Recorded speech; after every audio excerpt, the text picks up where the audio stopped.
네, 오늘은 마태복음서 15장 27절에서 28절에 있는 말씀을 통하여 내 믿음이 크도다라고 하는 주제를 가지고 은혜를 나눠보고자 합니다.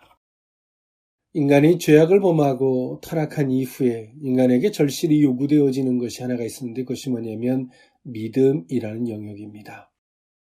우리가 일반적 이성의 논리나 계산의 논리로서 더 이상 하나님 앞에 설 수 없는 영적인 타락의 상태가 되었기 때문에 오직 믿음으로만 하나님을 배울 수 있고 그 믿음으로만 하나님 앞에 설 수 있다라고 하는 것입니다.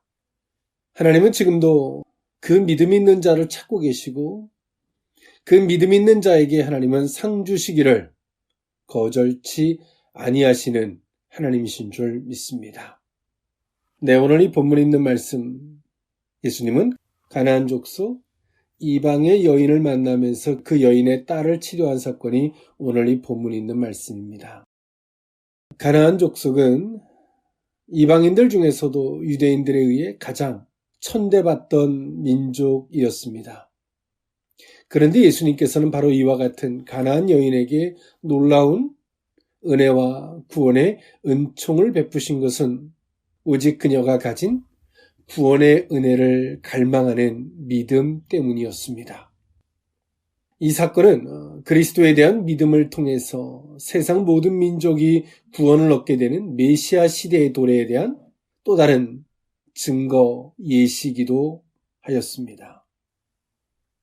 한편은 본문에서 예수님은 구원의 은혜를 자녀의 떡, 즉 이스라엘 민족에 주어지는 축복으로 표현하신 것은 가나안 여인의 믿음을 시험하시기 위함이었죠. 그러면서 오늘 예수님은 이 가나안 여인을 향해서 내 믿음이 크도다라고 그 여인을 인정하셨고 그 여인을 축복하셨습니다. 여기서의 믿음이라고 하는 것은 우리가 하나의 객기나 때로는 허상이나 이상이나 배포 같은 걸 이야기하는 것이 아니라 하나님을 있는 그대로의 하나님으로 그 하나님의 실체를 인정함으로 세상을 바라보는 안목입니다. 그럼 우리가 이 말을 반대로 이야기하면 우리가 믿음이 없다는 것은 하나님의 실체, 하나님의 현존하심을 기준으로 세상을 바라보는 것이 아니라 하나님을 막연하게 생각하고 세상을 바라보고 있기 때문에 우리는 세상에 휘둘리고 그 세상의 휘둘림 속에서 하나님을 찾는 어리석은 초보자적인 신앙에 불과하다는 것이죠. 신앙은 실체가 있는 것입니다. 신앙은 사실을 근거로 한 것입니다. 오늘 이 여인은 사실을 근거로 예수님을 불렀고 오늘 예수님은 그 사실적 신앙, 실체적 신앙을 가지고 있는 그 여인을 축복하고 있다는 사실이죠. 오늘 예수님은 두로와 시돈 지방으로 들어가셨고 그 두로와 시돈 지방, 즉 가나안에서 여인 하나를 만납니다. 그리고 오늘 이 본문이 특이한 것은 첫 번째로는 예수님이 구원의 은혜를 베푸시는 이 대상이 가나안 여인이라는 것이고요. 유대인들에게 가장 천대받던 여인이라는 것이고 두 번째는요. 오늘 이 여인이 당사자가 아니라는 것입니다.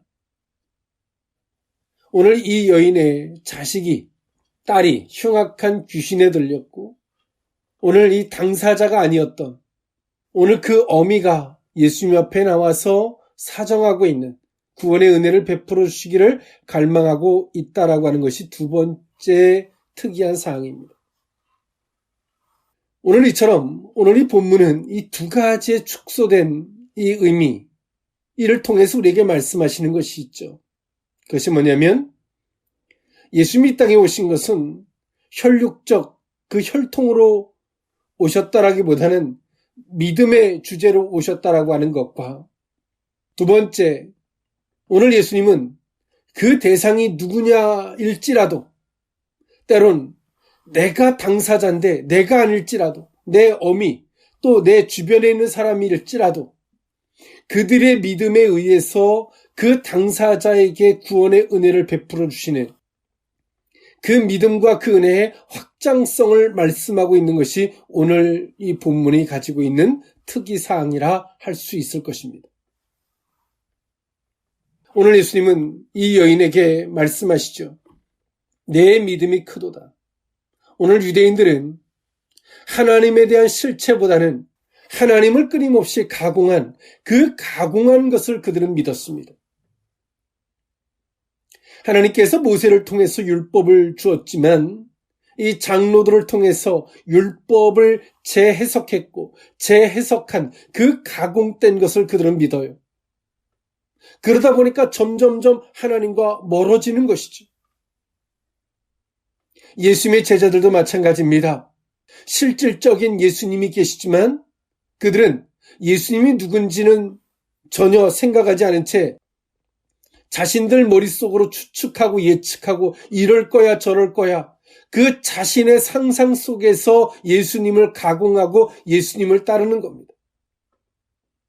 즉 유대인들이나 오늘 예수님의 제자들이나 가지고 있는 공통점은 자신들의 생각 속에서 가공한 대상을 따르고 있는 것이지 실질적인 하나님을 따르고 있는 것이 아니라는 것입니다. 오늘 우리가 정작 필요할 때 하나님의 이름을 외치고 예수 그리스도의 이름을 외치지만 그것이 능력이 되지 못하는 이유가 뭡니까? 실질적인 하나님이 아니라 오늘 유대인들처럼 예수님의 제자들처럼 하나님을 가공한 거예요. 하나님이 이럴 거야 저럴 거야 자기 막 상상대로 가공을 해서 그건 진짜 하나님이 아니에요. 거기는 하나님이 역사하지 않습니다. 그럴 때 오늘 이 가나안 여인, 딸이 귀신 들렸던 오늘 이 어미, 이 여인은 어떤 계기를 통해서 하나님에 대한 실체를 경험했는지는 모르겠고 그것을 인지했는지는 모르겠습니다만 이 여인이 갖고 있는 뚜렷한 하나님에 대한 실체가 있습니다. 창조주 하나님, 모든 자들에게 구원의 은혜를 베푸시는 비록 약속의 혈통 유대인이 아닐지라도 하나님의 창조주 하나님으로서 비록 이방인일지라도 구원의 은혜를 베푸시는 그 긍휼의 하나님을 오늘 이 여인은 고백하고 있습니다. 오늘 우리에게 실체가 없으면 우리는 자존심이 상하고 기분이 나쁘거나 내 이치에 안 맞으면 우리는 급격히 믿음이 떨어집니다. 그 이유는 우리가 실체적이고 실질적인 하나님을 믿는 것이 아니라 우리가 가공한 우리가 또 다른 뭔가를 믹서한 하나님을 추상적으로 만들었기 때문에 그 풍선이 바람이 빠지는 거예요. 오늘 예수님은 이 여인이 갖고 있었던 이 실질적인 실체가 있는 믿음을 보셨고 오늘 이 여인을 시험하셨고 인정하고 축복하는 것이 오늘 이 본문에 있는 핵심적인 말씀들입니다. 오늘 우리는 정말 실질적인 믿음의 소유자인지 하나님의 실체가 있는 그 하나님을 믿고 있는지를 우리는 한 번쯤 돌아볼 필요가 있습니다. 내가 믿는 하나님이 내가 또 다르게 뭔가를 가공한 하나님이 아닌지를 한 번쯤 돌아볼 필요가 있다는 거죠.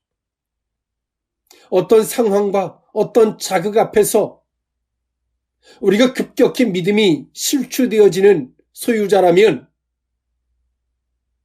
우리는 실질적인 하나님을 믿는 것이 아니라 내가 뭔가를 가공한 하나님을 따라가고 있다라고 하는 사실을 스스로 확인할 수 있는 저와 여러분일 수 있기를 원합니다. 내 믿음이 크도다. 그 의미를 세 가지로 나누어 살펴보고자 합니다. 첫 번째로는 한 말씀도 대답하지 아니하시니 라는 의미입니다. 마태복음서 15장 21절에서 23절에 있는 말씀인데요.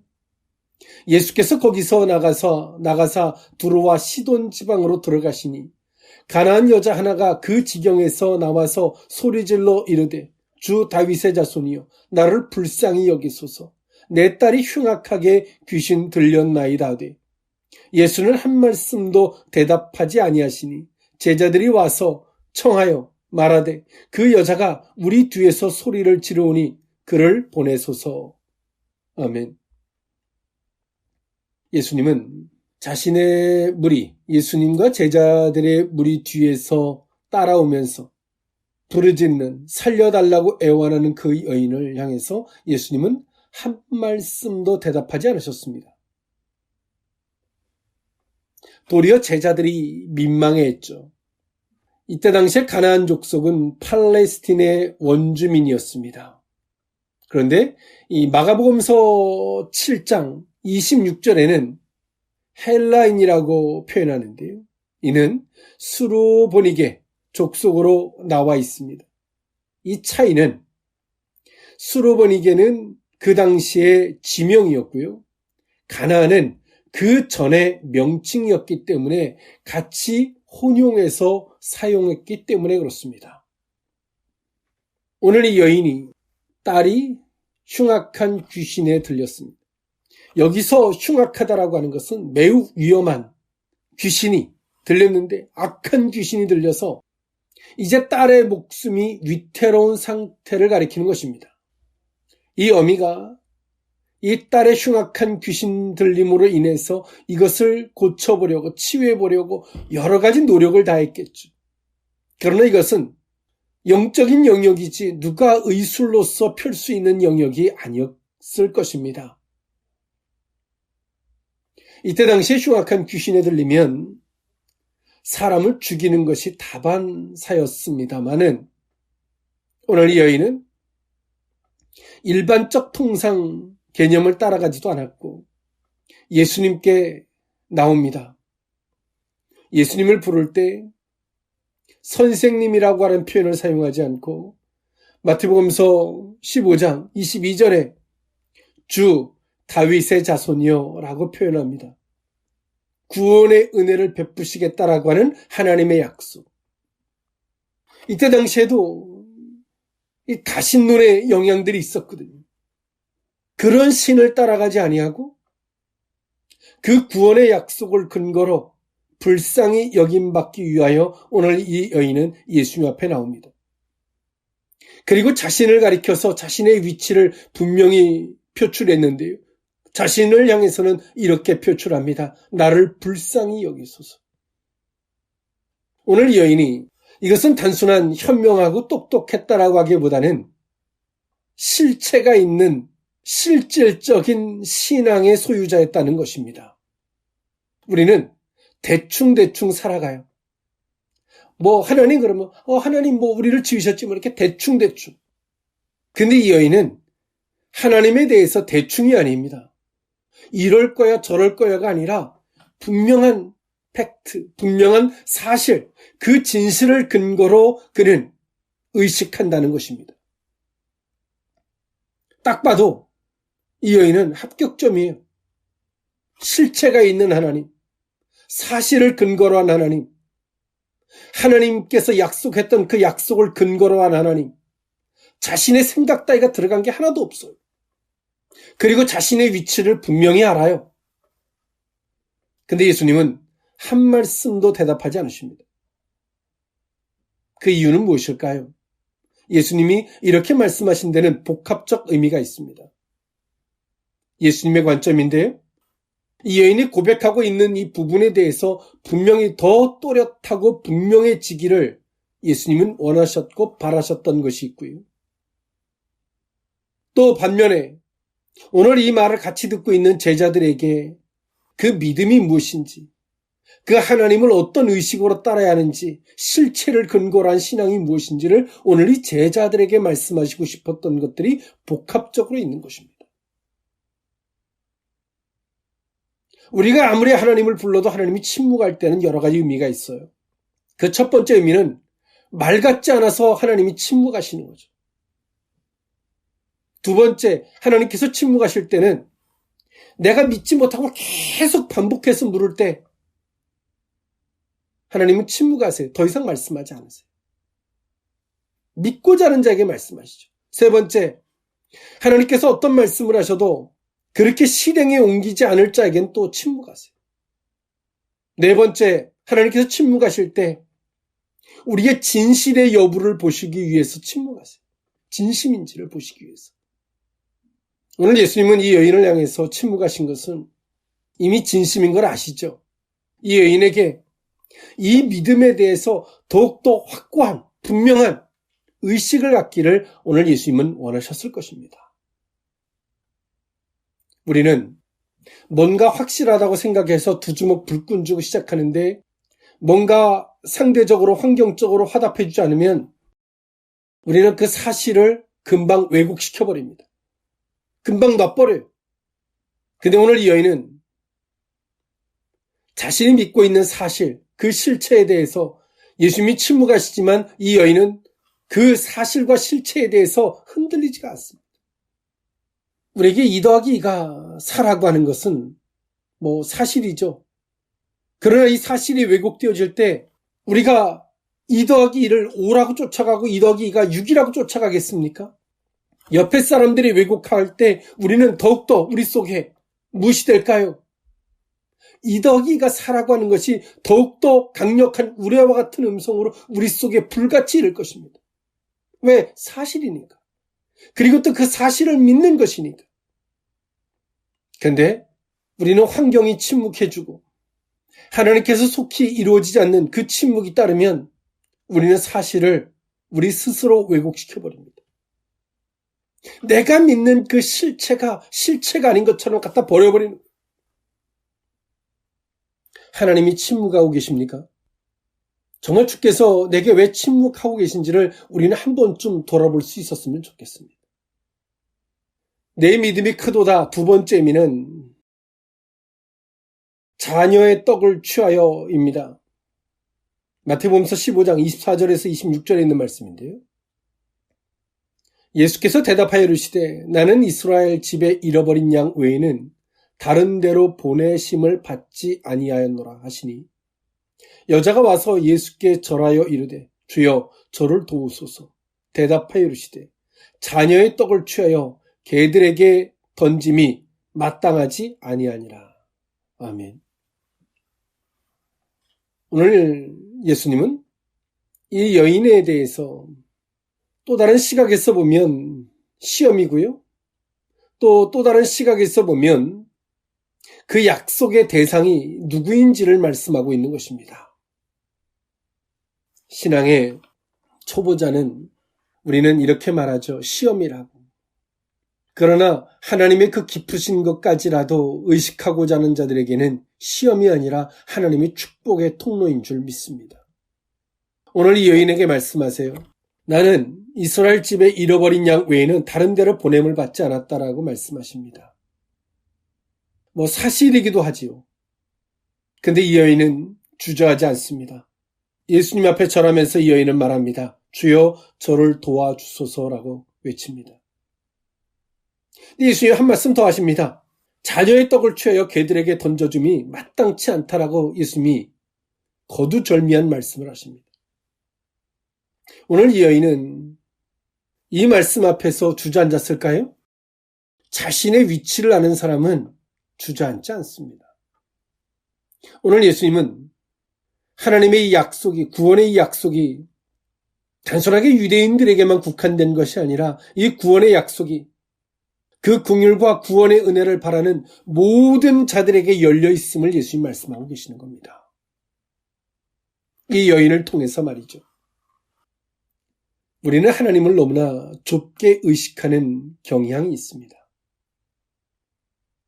무엇을 했냐, 하지 않았느냐, 이거냐 저거냐, 흑이냐 백이냐, 맞았냐 틀렸느냐, 하나님을 좁게 해석하는 것이죠. 하나님을 우리가 보다 더 본질적으로 해석하고 하나님의 사랑과 하나님의 역사하심을 보다 더 확장적으로 해석할 수 있다면 얼마나 좋을까요? 오늘 예수님은 이 여인을 통해서 하나님의 그 확장적인 용서의 사랑과 하나님의 확장적인 구원의 은혜를 말씀하시죠. 단순한 유대인들에게 뿐만이 아니라 구원의 은혜를 바라는 모든 자들에게 하나님의 실체가 있는 실질적인 하나님을 믿고 그 구원의 은혜와 긍휼을 받고자 하는 모든 자들에게 하나님의 은혜가 열려 있음을 말씀하세요.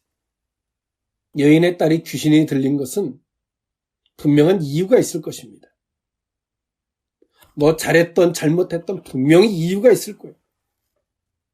그런데 오늘 예수님은 그 딸에 대해서 어떻게 귀신 들렸고 그 이유를 전혀 묻지 않으세요. 언제부터 그랬느냐도 예수님 묻지 않으셨습니다. 다만 이 여인에게 그럴 만한 믿음이 있는지에 대한 확인과 그 믿음에 대한 확장성, 그 믿음에 대한 확장성은 본인뿐만이 아니라 본인 가족들에게 미쳐질 그 영향까지 예수님은 보고 계시는 겁니다. 여러분, 우리가 하나님을 믿는 그 하나님은 얼마나 좁습니까? 오직 나 하나예요. 내 가족들에게도 확장이 안 돼. 내 주변 사람들에게도 확장이 안 돼. 옳고 틀림, 맞냐 틀리냐, 이거냐 저거냐, 막 이런 식의 논리 속에서 하나님을 작은 틀에다가 가둬놓고 그 틀 안에 들어가서 하나님을 부르고 있는 거예요. 우리의 믿음이 확장될 수 있을까요? 이 가나안 여인의 오늘 이 믿음은 자신의 딸에게까지 그 믿음이 확장되어집니다. 자신의 딸뿐만이 아니라 오늘 이 제자들에게까지 믿음이 확장되어지죠. 지금 이 시대를 살아가는 오늘 우리들에게까지 오늘 이 여인이 본질적인 하나님을 믿는 그 의식은 오늘 우리에게까지 전달이 되어집니다. 하나님의 이 구원의 은혜는, 아들들을 위해서 준비되어진 이 구원의 은혜는 누구에게 허락되어진 걸까요? 이렇게 확장적인 믿음을 가진 자들에게 은혜인 줄 믿습니다. 사랑하는 성도 여러분, 얼마나 우리가 가지고 있는 신앙의 폭이 좁은지, 하나님은 얼마나 작은 틀에다가 가둬놓고 때로는 율법이라는 틀과 옳고 틀림이라는 틀과 선택받은 그 선택이라는 틀, 얼마나 작은 틀들에다 가둬놓고 오직 나만의 하나님인 거예요. 그 옆에 사람의, 내 부모, 내 자식, 내 주변 사람들의 하나님이 될 수 없는 내 작은 아주 좁쌀만한 영역에다가 하나님을 가둬놓고 해석하고 있는 우리들의 모습을 한 번쯤 돌아볼 수 있기를 원합니다. 하나님의 자녀의 떡은 이처럼 실체가 있는 신앙인들에게 허락된 것이고, 이렇게 확장성이 있는 그 믿음의 소유자들에게 하나님이 허락된 은혜인 줄 믿습니다. 오늘 우리가 하나님을 해석하는 좁은 틀에서 벗어날 수 있기를 원합니다. 내 믿음이 크도다. 마지막 세 번째 의미는 내 소원대로 되리라 라는 말씀입니다. 마태복음서 15장 27절에서 28절에 있는 말씀인데요.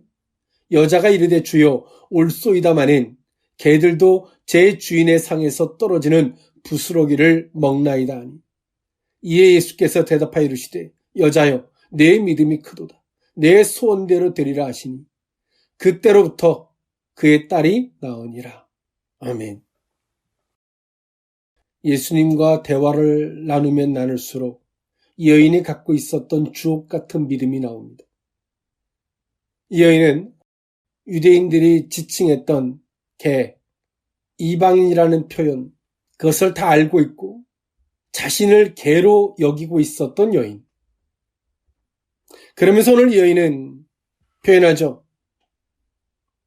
창조주의 하나님으로서 비록 그 구원의 은혜가 택함받은 자들의 것이라 하지만 그 부스러기를 먹고 사는 존재입니다. 라고 고백하고 있죠.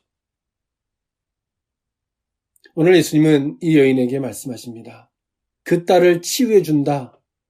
당신이 방문하시겠다. 이런 표현을 사용하지 않습니다. 내 소원대로 되리라 라고 말씀하십니다. 이 표현의 의미는 정말 많은 걸 내포하고 있는데요. 이 의미는 내 믿음이 맞다. 그런 믿음 있는 자에게 하나님은 역사하시고 그 은혜가 있다라고 오늘 예수님이 고백하고 있는 거예요. 그 믿음이 크도다라고 칭찬하시면서 말이죠. 여기서 크도다, 위대하다라는 말이지만 그 의미는 실질적인 것을 믿는 것이죠. 우리의 신앙이 얼마나 실질적이지 않고 근거도 없으며 성경을 근거로 한 신앙이 아닌 추상적으로 이럴 거야 저럴 거야